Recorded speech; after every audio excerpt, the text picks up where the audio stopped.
ঠাকুর বলছেন, যতক্ষণ ঈশ্বরকে না পাওয়া যায় ততক্ষণ নাতি নাতি করে ত্যাগ করতে হয়। তাকে যারা পেয়েছে তারা জানে যে তিনি সব হয়েছেন।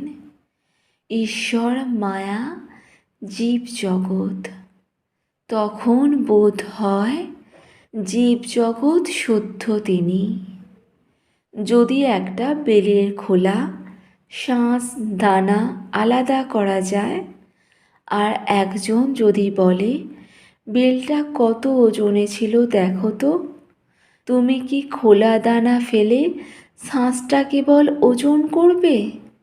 না, ওজন করতে হলে খোলা দানা সমস্ত ধরতে হবে।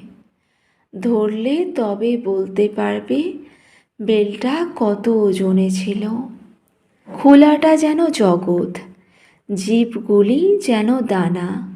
বিচারের সময় জীব আর জগৎকে অনাত্মা বলেছিলে, অবস্তু বলেছিলে।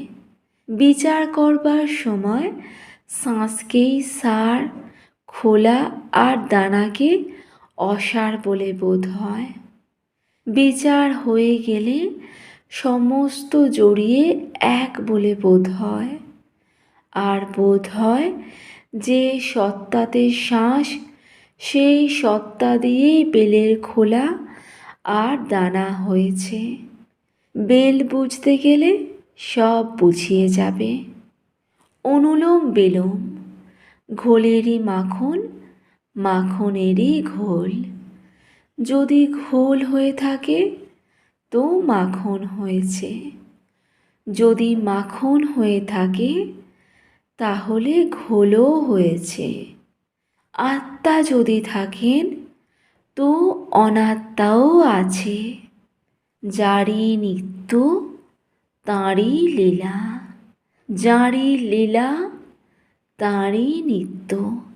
যিনি ঈশ্বর বলে গোচর হন তিনি জীব জগৎ হয়েছেন। যে জেনেছে সে দেখে যে তিনি সব হয়েছেন। বাপ, মা, ছেলে, প্রতিবেশী, জীব জন্তু, ভালো মন্দ, সূচি অসুচি সমস্ত।